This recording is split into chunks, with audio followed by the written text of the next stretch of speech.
Coming up on CTV, the Rams start March Madness by triumphing over Fresno State. We've got game highlights. And the new Pope took office yesterday. CTV has student reactions. Plus, a new episode of Celebrity Countdown. All this and more right now on CTV.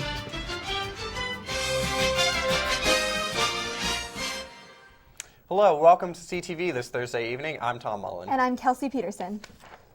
CSU basketball won their game last night in Vegas. Here's an update on how the tournament is going from Sofie Vukovich. Colorado State beat Fresno State in Game 2 of the Mountain West Conference tournament here at the Thomas & Mack Center in Las Vegas, Nevada. It was a 6-point game with the Rams winning 67-61. Dorian Green was out due to a sprained ankle, leaving room for someone to step up in his absence. Greg Smith carried the struggling Rams through the first half. Second half was much better. Eichmeyer came out with a spark and led the team with 18 points. Junior Jerson Santos stepped up with 10 points, as did Daniel Bejarano with 8 points and 5 rebounds. It was good to see the younger players perform under pressure and provide some hope for the future of the team.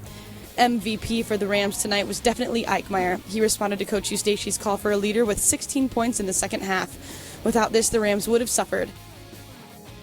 Even though the sun is beginning to set here in Las Vegas, the action is only about halfway over here at Thomas & Mack. Be sure to be checking out our website, CTV11news.com, for updates on the rest of the day and CSU's game against UNLV Friday night. Reporting from Las Vegas with CTV Sports, I'm Sofie Vukovich. Sofie and Ryan will be at the tournament all weekend, so make sure to follow them on Twitter at Sofie Vukovich CTV or at @R_Hillman and check our website for updates at CTV11news.com. The Lakers have declared Kobe Bryant will be out indefinitely due to an ankle injury. Bryant severely sprained his left ankle Wednesday night at a game against the Atlanta Hawks, which was followed by even more bad news for the Lakers when they lost the game 96-92. White smoke rose from the Sistine Chapel in Vatican City on Wednesday, signaling the election of a new pope. I found out some more about the newly elected Pope Francis and got some reactions from the local Catholic community. After the retirement of Pope Benedict XVI at the end of February, the time came for the College of Cardinals to elect a new Holy Father. On only the second day of conclave, the papal election, Cardinal Jorge Mario Bergoglio is selected as Pope Francis I. I think it was clear that the Cardinals were looking for something specific. They knew what they were looking for.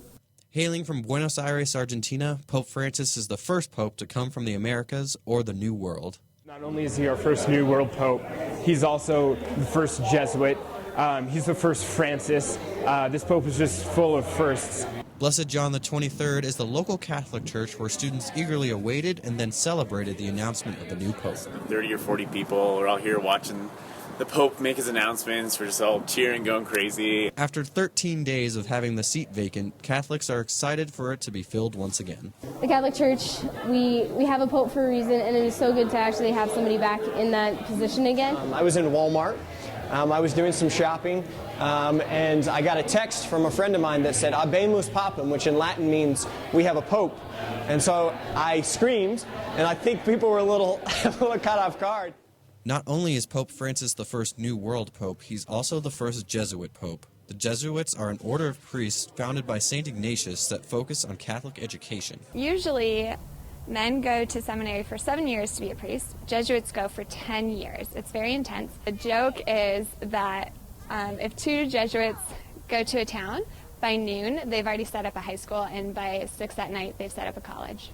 As Pope Francis takes office, Catholics are excited and waiting to see what he will bring to the church. It's a historical moment for the church, a historical moment for the world, and I think he should do really well. After his election, Pope Francis broke tradition by asking the crowd in St. Peter's Square to pray for him rather than blessing them first. The new Pope emphasized moving forward as one of his main goals. Loving all this sunshine, don't miss weather with Kelsey McCallister coming up after the break. And a CSU researcher gives us a look at some nematodes. Be right back. Shelters are the best places to find a new pet. You little rascal. That's where you'll discover healthy, loyal, and loving animals. Oh, ladies first. Eager to become a part of your family. To find out more, visit theshelterpetproject.org.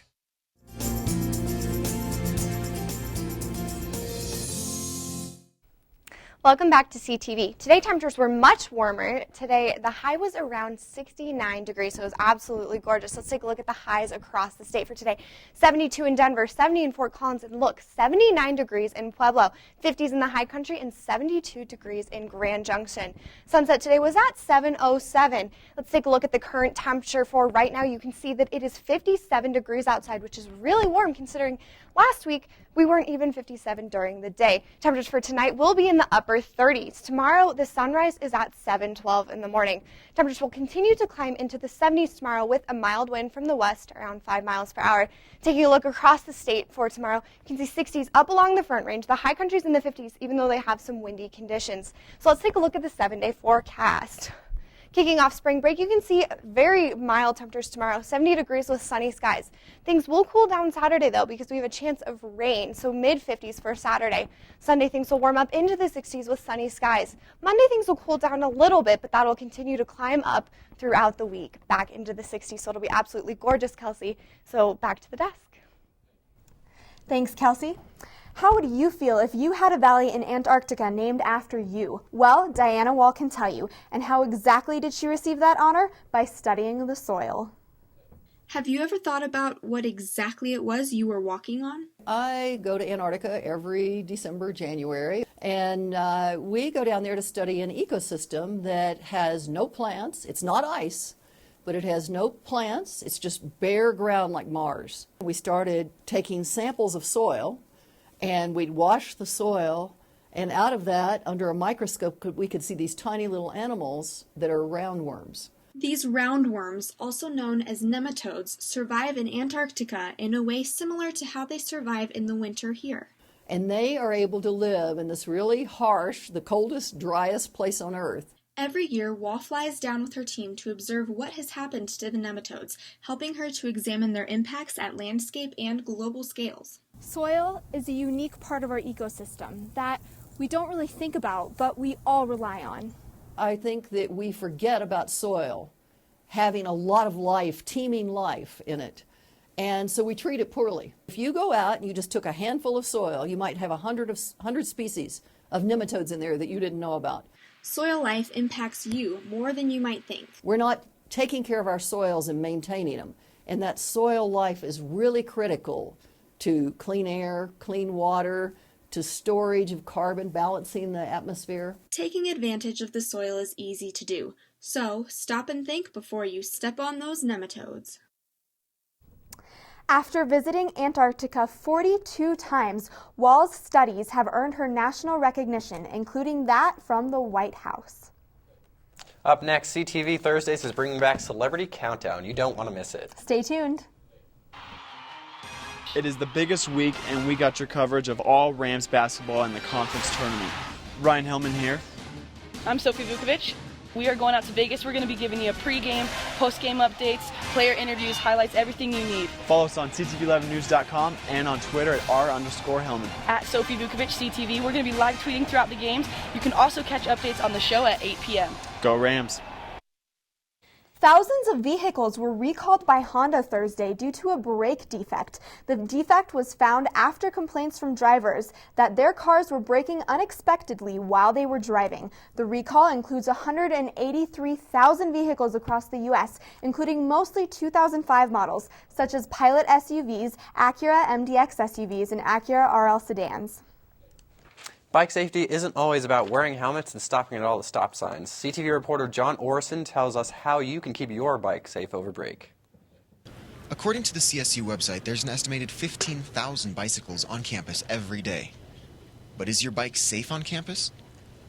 I asked bicycle education coordinator Joy Childress what kind of problem bike theft was at CSU. Bike theft is our #1 crime.